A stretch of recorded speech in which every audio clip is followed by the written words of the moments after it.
samedi matin, sur son compte Facebook, Philippe Croison poste une photo de lui sur son fauteuil à l'intérieur d'un train, le tout avec ce commentaire. Dans le TER Rouen-Paris, le contrôleur me demande ma carte d'invalidité pour vérifier, mais quoi au juste? Et ce n'est pas une blague. Résultat, avalanche de commentaires plus ou moins injurieux à l'encontre du contrôleur en question.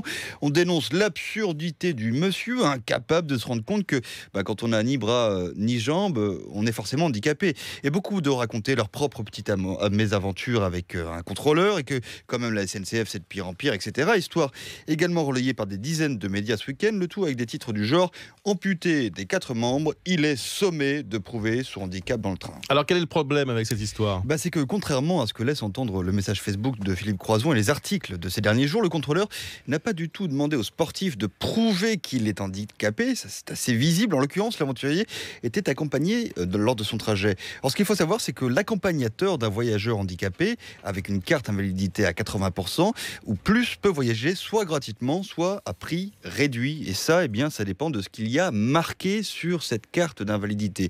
Besoin d'accompagnement, étoile verte, etc., etc. Bref, donc pour savoir si l'accompagnateur de Philippe Croison bénéficiait du bon tarif, il fallait bel et bien montrer sa carte d'invalidité.